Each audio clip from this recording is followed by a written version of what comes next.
ఈ రాజధాని భూముల మీదను వాస్తవాలు ఇవాళ అసెంబ్లీలో చెప్పారంటే ఇట్స్ ఏ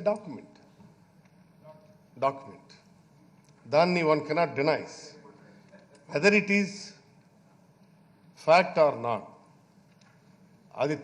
అది జనానికి ఇవాళ శాసనసభ ద్వారా వెళ్ళే అవి నిజానిజాలు నిగ్గు తేల్చమని దాని మీదను సమగ్రమైనటువంటి పకడ్బందీ అయిన విచారణ జరిపించాలని అందుకోసం నేను ముఖ్యమంత్రి గారికి చూడండి అచ్చెన్నాయుడు గారు మీకు సెన్స్ ఆఫ్ హ్యూమర్ ఉండాలి. ఈ రోజు ఇక్కడ జరిగింది దాని మీద మాట్లాడుతున్నాను. కూర్చోండి. ఏం మాట్లాడుతున్నారు? కూర్చోండి సార్, కూర్చోండి. దాని మీద కూడా మాట్లాడతారు. ఏం మాట్లాడుతున్నారు? ఇవాళ సమస్య ఎక్కడిది కాబట్టి నేను ముఖ్యమంత్రి గారికి మనవి చేస్తున్నాను. దీని మీద సమగ్రమైనటువంటి విచారణ జరిపించవలసిందిగా కోరుతున్నాను. ఎవరు? You are exceeding the limits. Yes, I am having every right to give the direction to the government. ఖచ్చితంగా ఇది శాసనసభలో సభాధిపతిగా నాకు హక్కు ఉంది. Who are you to question me? Don't talk rubbish. Please sit down. Yes, sit down. Don't talk rubbish. ఏం మాట్లాడుతున్నారు మీరు? నాకు అధికారం లేదా? ఎస్, నాకు అధికారం లేదు. కూర్చోండి sir. Be in our limits. Don't try to come out exceeding of your limits.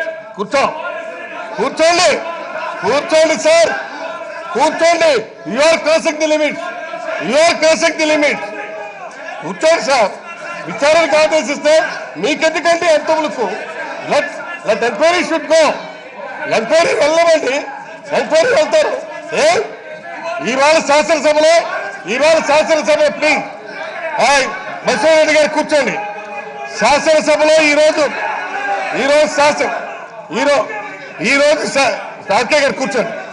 శాసనసభలో ఒక బాధ్యత కలిగినటువంటి మంత్రి, ఆర్థిక మంత్రిగా, శాసనసభ మంత్రి, వ్యవహారాల మంత్రిగా ఆయన ఒక స్టేట్మెంట్ ఇచ్చారు సభలో. అది ఈ సభలో డాక్యుమెంట్ అది. కాబట్టి దీని మీద బయట ప్రజలకు అనేకమైనటువంటి ఇవాళ ఊహాగానాలు ఉండొచ్చు. కాబట్టి అందుకే ఈరోజు ముఖ్యమంత్రి గారిని, ప్రభుత్వాన్ని సమగ్రమైనటువంటి విచారణ జరిపి దోషులు ఇందులో ఎవరైనటువంటిది తేలాలి. ఖచ్చితంగా నేను ముఖ్యమంత్రి గారికి రిక్వెస్ట్ చేస్తున్నాను. విచారణ జరిపించవలసిందిగా కోరుతున్నాను. చెప్పండి మంత్రి గారు.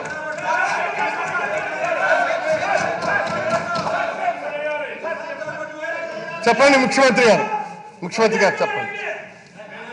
ఆగవయ్యా. అధ్యక్ష, మీ దగ్గర నుంచి వచ్చిన ఈ ఆదేశాలు ఖచ్చితంగా అమలు అయ్యేట్టుగా చేస్తాం అధ్యక్ష. స్పీకర్, శాసనసభ అన్నది that is got its own identity. It is a quasi judicial authority. ఆ అధికారం, ఆ పవర్ మీకు ఉంది. Your like a judge. మీ దగ్గర నుంచి వచ్చిన ఈ ఆదేశాలు ఖచ్చితంగా అమలు అయ్యేట్టుగా చేస్తాం. చెప్పండి మంత్రి గారు.